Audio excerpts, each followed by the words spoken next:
Pertama dari yang paling kecil, dari keluarga.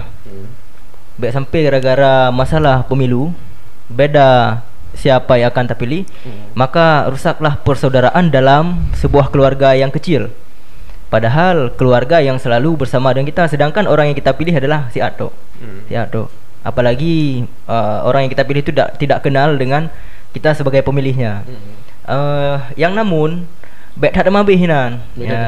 Yang sesama keluarga Aro tu harus akur walaupun beda orang yang kita pilih. Beda warna. Oh, beda warna.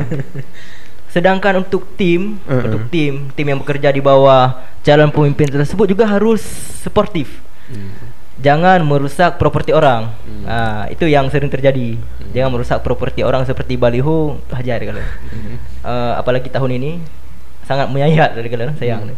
Karena nyan juga lagi ke haram hukumnya merusak properti orang.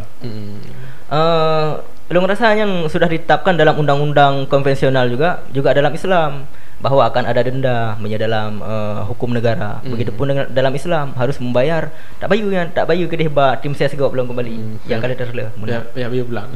Bayu pulang. Berarti kalau memang terjadi kontroversi ataupun antara kubu A dengan kubu B ataupun dengan warna A dengan warna B, ini kan sudah bahaya. Ini berarti dapat dinilai bahwa etika politik di Aceh seperti itu atau di Indonesia seperti itu. Ini bagaimana lurusannya supaya etika berpolitiknya juga aman? Ini kan dianggap perbuatan yang menyakiti sesama yang pertama. Jadi menyakiti yang sesama kan hukumnya emang tidak boleh kan.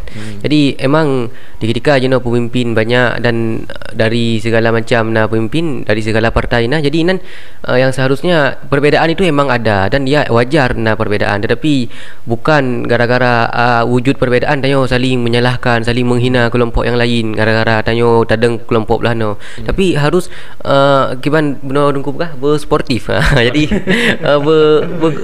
maksudnya bersaling menghargai, jadi Gop juga berhak beliau juga dipilih sebagai pemimpin dan kubu tanyo juga berhak di baik sampai gara-garanya tanyo kayak berusak misalnya orang lain kan yang menyakiti Gop, yang merugikan orang lain kan termasuk dalam perbuatan zalim.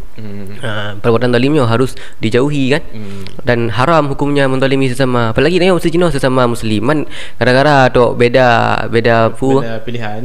Beda pilihan kah nali bersaudara, padahal antara satu muslim dengan yang lainnya saling bersaudara ya.